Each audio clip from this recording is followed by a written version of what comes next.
ఓం వసుదేవసుతం దేవం కంసచాణూరమర్ధనం దేవకీ పరమానందం కృష్ణం వందే జగద్గురుం. ఓం శ్రీ రాధాకృష్ణాభ్యాం నమ. మనకి ఈ మార్చి నెలలో గ్రహస్థితులు ఎలా ఉన్నాయో ఒకసారి చూద్దాం. మనకి ఈ యొక్క శని మీనరాశిలో, కేతువు సింహరాశిలో, రాహువు కుంభరాశిలో, ఆ తర్వాత పంచగ్రహ కూటమి వచ్చిందండి. అందువలన రవి, కుజ, బుధ, శుక్రులు కూడా కుంభరాశిలోకి వచ్చి రాహుతో కలిసి ఉన్నారు. ఆ తర్వాత గురుడు మిథున రాశిలోకి వచ్చాడు. ఈ విధంగా ఉన్నటువంటి గ్రహస్థితి వల్ల మనకి పంచగ్రహ కూటమితో పాటు మనకి ఈ యొక్క మిగతా గ్రహాలతో మనం కనుక చూసుకున్నట్లయితే ద్వాదశ రాశుల వారికి అందరికీ కూడా మనకి కొన్ని ఫలితాలు వస్తాయి. అందువలన ఒక్కొక్క రాశి వారికి మనకి ఏం జరుగుతుంది తెలుసుకోవాలనుకుంటే ముందు మనకి ఏలినాటి శని జరిగేటటువంటి గ్రహాలు 3 ఉన్నాయి. ఆ 3 గ్రహాలలో మనకి ఈ యొక్క కుంభరాశి, మీనరాశి, ఆ తర్వాత మేషరాశి ఏలినాటి శని జరుగుతున్నాయి. కాబట్టి కొన్ని కఠినమైనటువంటి పరీక్షల్ని ఈ రాశుల వారు ఎదుర్కోవాల్సినటువంటి అవసరం ఉంది. అలాగే లేనిపోయినటువంటి అపనిందలు పడ్డము, ఇలా కొన్ని జరుగుతూ ఉంటాయి. అప్పులు బాధలు అవనివ్వండి, అవమానాలు, ఎంత మీకు డబ్బు వచ్చినప్పటికీ కూడా అవమానాలు పాలవ్వడం అనేటటువంటిది ఈ 3 రాశుల వారికి ఎక్కువగా జరగడానికి అవకాశాలు ఉంటాయి. ఇకపోతే ఈ యొక్క ధనుస్సు రాశి వారికి మనకి అర్ధాష్టమ శని గ్రహ దోషము, అలాగే ఈ యొక్క కర్కాటక రాశి వారికి మనకి అష్టమ రాహు జరుగుతుంది అనుకోండి. అయితే సింహరాశి వారికి అష్టమ శని దోషం జరుగుతుంది. కాబట్టి ఈ దోషాల ప్రభావం వలన మీరు ఎంత కష్టపడి పనిచేసినప్పటికీ కూడా పనులన్నీ కూడా చాలా ఆలస్యంగా జరగడము ఇలా మీకు ఉంటాయి. అనవసరమైనటువంటి చిన్నవారు, మీకంటే చిన్నవారి వలన మాటలు పడేటటువంటి సందర్భాలు అనేకమైనటువంటివి జరుగుతూ ఉంటాయి. కాబట్టి ఈ యొక్క రాశుల వారికి ఈ అష్టమ శని, అర్ధాష్టమ శని, ఏలినాటి శని ప్రభావాల వల్ల మనకి ఈ రాశులన్నీ కూడా చాలా బాధిస్తూ ఉంటాయి. కొన్ని రాశులు, నేను చెప్పినటువంటి రాశుల్ని. అయితే వీళ్ళందరికీ కూడా మనము ఈ ఫలితాల నుంచి మనం దాటుకోవచ్చా అండి ఈ యొక్క దోషాల నుంచి అని అంటే ఖచ్చితంగా దాటుకునేటటువంటి అవకాశాలు అధికంగా ఉన్నాయి. అయితే మనము కరెక్ట్ అయినటువంటి సాధన చేసుకోవాలి, కరెక్ట్ అయినటువంటి గురువు అవసరం అన్నమాట. కాబట్టి ద్వాదశ రాశుల వారికి అందరికీ కూడా మనకి ఏ విధమైనటువంటి ఫలితాలు ఇస్తాయో మనం ఈ వీడియోలో చూద్దాం. అలాగే ఇవన్నీ కూడా కోటాను కోట్ల మందికి కామన్ ప్లాట్ఫారం మీద చెప్పబడేటటువంటి రాశి ఫలాలు. కాబట్టి దీనికి మనం ఏం చేయాలంటే వ్యక్తిగత చార్ట్ చూడాల్సినటువంటి అవసరం ఉంది ప్రతి ఒక్కళ్ళకి కూడా. అప్పుడు మాత్రమే సంపూర్ణమైనటువంటి మనకు జరిగేటటువంటి దశలు, మనకు జరిగేటటువంటి జాతకం అనేటటువంటిది తెలుస్తుంది. కాబట్టి ఈ రకంగా ఒక్కొక్క రాశి వారికి విడివిడిగా మనకి ఈ మార్చి నెలలో 2026 సంవత్సరంలో మార్చి నెలలో మనకి ఏ విధంగా జాతక ఫలితాలు ఉండబోతున్నాయో మనం చూద్దాం. మేషరాశి, ఈ మేషరాశి వారికి అందరికీ కూడా ముందుగా అనుకున్నట్లుగా ఏలినాటి శని జరుగుతుంది. కాబట్టి విదేశాలకు వెళ్ళాలి అనుకునేటటువంటి వాళ్ళకి ఇది సరైనటువంటి సమయం.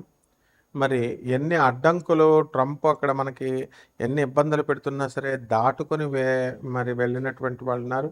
ఇతర దేశాలకు కూడా ప్రయత్నించుకునేటటువంటి వాళ్ళందరూ కూడా చాలా ఎక్కువగా ఉన్నారు. అలాగే విదేశాల్లో ఆల్రెడీ ఉద్యోగాలు చాలామందికి, మేషరాశి వారికి పెద్ద పెద్ద సీనియర్ లెవెల్లో ఉద్యోగాలు చేస్తున్నటువంటి వాళ్ళందరికీ కూడా ఉద్యోగాలు కోల్పోతారు. ఈ గతంలో కోల్పోయినటువంటి వాళ్ళు ఓకే, ఈ మేషరాశి వాళ్ళు ఇప్పుడు ఉన్నటువంటి వాళ్ళు ఈ శని ప్రభావం వల్ల కోల్పోయేటటువంటి అవకాశాలు ఉన్నాయి. అలాగే మాకు కొత్త ఉద్యోగం వస్తుందా అండి అంటే ఉద్యోగం వస్తుంది, కానీ అధికమైనటువంటి శ్రమతో మీకు వస్తుంది. ఆర్టిఫిషియల్ ఇంటెలిజెన్స్ ఇన్సెప్షన్తో మనకి ఈ యొక్క సాఫ్ట్వేర్ జాబులన్నీ కూడా గండి పడడానికి ఎక్కువ అవకాశాలు ఉన్నాయి. సో విదేశాలకు వెళ్ళి చదువుకునేటటువంటి విద్యార్థులు ట్రంప్ని వదిలేసి మిగతా దేశాలకు వెళ్ళి వాళ్ళు కనుక చదువుకుంటే బ్రహ్మాండంగా ఉంటుంది. లేకపోతే ఈ రాశి వారికి అన్ని రకాల వ్యాపారాలు చేస్తున్నటువంటి వాళ్ళందరూ కూడా బ్రహ్మాండంగా ఉంటుంది. ముఖ్యంగా మనము ఎలక్ట్రానిక్స్ రంగంలో, ఎలక్ట్రికల్ రంగంలో, ఆ తర్వాత ఈ యొక్క సినిమా రంగంలో మంచి బిజినెస్లు సాగడానికి అవకాశాలు ఉన్నాయి. అదేవిధంగా ప్రభుత్వం నుంచి అనేకమైనటువంటి లాభాలు, సబ్సిడీలు ఇవన్నీ కూడా మీకు వస్తాయి. మరి ఈ యొక్క ప్రభుత్వం నుంచి మిగిలిపోయినటువంటి పనులు, పెండింగ్ పనులు, ఇప్పుడు ఆధార్ కార్డులు, తర్వాత ఈ యొక్క రేషన్ కార్డులో మీ పేర్లు ఇంక్లూడ్ చేసుకోవడాలు, ఇలాంటి గవర్నమెంట్ పనులు ఏవైతే ఉన్నాయో అవన్నీ కూడా మీకు గత ఎన్ని రోజులుగా మీరు బద్దకించినటువంటి వాళ్ళు ఇప్పుడు కొంచెం మూమెంట్ అనేటటువంటిది జరుగుతుంది, ముందుకెళ్తుంది. అదేవిధంగా అత్తగారులతో, ఆడబడుచులతో ఏ విధంగా ఉంటుందంటే కాస్త ఇబ్బందులు పడుతున్నటువంటి వాళ్ళు వాళ్ళ సర్దుకుపోవడం అనేటటువంటిది అలవాటైపోతుంది. కాబట్టి ఈ రకంగా ఈ రాశి ఫలాలందరూ కూడా మేషరాశి వారికి మంచి సమిష్టి కుటుంబము, ఆ తర్వాత సమైక్య కుటుంబంలాగా అందరూ కలిసి ఉండడం, జాయింట్ ఫ్యామిలీ కల్చర్ మళ్ళీ వస్తుందన్నమాట. అయితే ఇళ్ళు కొనాలండి, స్థలాలు కొనాలండి అని అనుకునేటటువంటి వాళ్ళకి తప్పకుండా మీకు వస్తాయి. దీన్ని ఇది చేయడం కోసం ఎంతసేపు కూడా ధారాళంగా మీ యొక్క పాపాలు ఏవైతే ఉన్నాయో, గత జన్మల పాపాలు ఉన్నాయండి, లేకపోతే ఈ జన్మలో పాపాలు ఉన్నాయి, మీకు కనబడినటువంటి ప్రతి పేదవాడికి దానం చేయండి. అలాగే అనాథలకి, ఆ తర్వాత ఈ యొక్క వికలాంగులకి, మరి ఈ యొక్క పేదవారికి, వికలాంగులకి, సాధువులకి ఎక్కువగా మీరు ధారాళంగా వీళ్ళు వాళ్ళు అని లేదు, but they should be poor. అది అంటే కాస్ట్లీ స్వామీజీలకి, బాగా ధనం ఉన్నటువంటి వాళ్ళకి, కాక్ అండ్ బిల్ స్టోరీస్ చెప్పేటటువంటి వాళ్ళకి కాకుండా రియల్ పూర్గా ఉన్నటువంటి వాళ్ళు ధారాళంగా చేసేయండి. మీరు దానివల్ల శనీశ్వరుడు మీకు చక్కగా అనుగ్రహం అనేటటువంటిది ఇవ్వడానికి అవకాశాలు ఉంటాయి. అలాగే కొత్తగా ఉద్యోగాలు కోసం ప్రయత్నిస్తున్నటువంటి వాళ్ళకి ఉద్యోగాలు అనేటటువంటివి వస్తాయి. అలాగే పిల్లల దగ్గర నుంచి కొంచెం బెడద అనేటటువంటిది ఉంటుంది. ఇట్ ఇస్ కామన్ అనమాట. ఇప్పుడు చాలా టెన్షన్ అనుభవిస్తారు పిల్లలు. సర్టిఫికేట్లు రావాలి, కరెక్షన్స్, ఎగ్జామ్స్, యూనివర్సిటీస్ అలా అప్లై చేయడాలు, చాలా నిద్ర పట్టకుండా ఉంటుంది. అందువల్ల పరిహారాలు ఏంటంటే, మనము సాంప్రదాయబద్ధంగా ఈ యొక్క ఏలినాటి శని జరుగుతుంది కాబట్టి ఈ శనికి జపాలు చేసుకోండి, శని స్తోత్రాలు చదవండి. ఇదొక్కటే కాదు, కేవలం ఇది కాకుండా రవి జపం చేసుకోండి, రవి స్తోత్రాలు చదవండి. ఉదయమే చక్కగా సూర్యోదయానికంటే ముందు లేవండి, అర్ఘ్యాలు ఇవ్వండి, సూర్యుడికి ఆరాధన చేయండి. ఆదివారం నాడు నాన్ వెజిటేరియన్ ఫుడ్ అస్సలు ఉండకుండా, మందు, సిగరెట్లు ఇవేమి కాల్చకుండా బ్రహ్మచర్యం పాటిస్తూ సూర్యనారాయణమూర్తికి కనుక మీరు పూజలు చేసుకుని చక్కగా మీరు ఈ యొక్క ఆదిత్య హృదయాలు ఇవన్నీ చదవడం కాదు, పేదవాళ్ళకి మెయిన్గా నేను I'm stressing on this point. Poor పీపుల్కి మీరు it will be directly proportional అనమాట. మీరు ఎంత ఎక్కువ పేదవాళ్ళకి చేస్తే మీకు అంత శుభ ఫలితాలు వస్తాయి. అలాగే జిల్లేడు పువ్వులతో చక్కగా శివుడికి పైన వేసుకొని చక్కగా శివుడికి ఆరాధన చేసుకోండి, బ్రహ్మాండంగా ఉంటుంది. శుభమస్తు.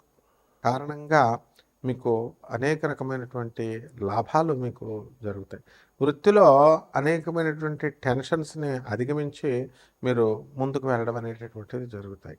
అలాగే మోకాళ్ళ నొప్పులు, ఆ తర్వాత మర్మావయాల దగ్గర, జెనిటల్ ఆర్గన్స్ దగ్గర వ్యాధులు ఇవి విపరీతంగా వస్తాయి, చెస్ట్ పెయిన్ ఇవన్నీ కూడా. కాబట్టి ముఖ్యంగా ఈ యొక్క శని మీనరాశిలో ఉన్న కారణంగా చాలామందికి ఎవరికైతే పుచ్చు పళ్ళు ఉన్నాయో ఆ పుచ్చుపళ్ళ నొప్పులు, పిప్పని నొప్పులు బాగా అధికంగా బాధించడం అనేటటువంటిది జరుగుతుంది. దీని ద్వారా జీవితం అంటే ఏంటో మనకు ఆ నొప్పి ద్వారా ఒక్క క్షణంలో మనకు అర్థమైపోవడానికి అవకాశాలు ఉంటాయి. కాబట్టి విదేశాలకు వెళ్ళాలనుకునేటటువంటి వాళ్ళందరికీ కూడా విదేశాల్లో మంచి అవకాశాలు అనేటటువంటివి రావడానికి అవకాశాలు ఉంటాయి. అలాగే ఈ యొక్క రాశి వారికి అందరికీ కూడా శుక్రవారం చాలా అధికమైనటువంటి లాభాలను ఇస్తుంది. 6వ తారీఖు మీరు పనులు మొదలు పెట్టడం, 6, 15, 24వ తేదీల్లో మీరు పనులు చక్కగా ముందుకు తీసుకువెళ్ళడం అనేటటువంటివి జరుగుతాయి. ఈ రాశి వారికి అందరికీ కూడా నూతనంగా నల్ల వస్త్రాలను మీరు కొనుక్కోవడము, ధరించడము ఇలాంటివన్నీ కూడా చేస్తారు. మరి ఈ యొక్క రాశి వారి కొన్ని పరిహారాలు చేసుకోవాల్సినటువంటి అవసరం ఉంది. మరి ఈ రాశి వారి కేతువు మనకి అర్ధాశ్రమంలో ఉన్న కారణంగా కేతు జపం చేసుకోండి, కేతు స్తోత్రాలు చదవండి. అలాగే చక్కగా ఈ యొక్క రాశి వారికి ముఖ్యంగా ఈ యొక్క అధికమైనటువంటి బాధ, దేని నుంచి మనకి ఈ యొక్క శని నుంచి మనకి ఉన్న కారణంగా మనకి శని జపం చేసుకోండి, శని స్తోత్రాలు చదవండి. రావి చెట్టు మొదలు అది శివలింగ రూపం, అది రావి చెట్టు. రావి చెట్టు పైనుంచి నీళ్లు పోయడము, క్రింద నీళ్లు పోయకుండా చేసేటటువంటి ప్రదక్షిణాలు ఏవి కూడా పనిచేయవు మీకు. కాబట్టి రావి చెట్టు చుట్టూ ఓం శనేశ్వరాయ నమః అంటూ ప్రదక్షిణాలు చేసుకోండి. అలాగే మోకాళ్ళతో చక్కగా ఒక ప్రదక్షిణ అనేటటువంటిది రావి చెట్టు చుట్టూ మీరు చేసుకోండి, ఓం శనేశ్వరాయ నమః అంటూ. ఆ విధంగా నల్ల చిమ్మిల్ని తయారు చేసి చక్కగా శనీశ్వరుడికి మనము అభిషేకం చేసుకోవడము, ఈ రకంగా మనం ఈ యొక్క కిలోంపావు ఉలవల్ని మనము దానం చేయడము, ముఖ్యంగా అధికమైనటువంటి పారితోషికం వచ్చే సోమవారం 7 గంటలకి బ్రహ్మాండంగా ఉంటుంది. శుభమస్తు.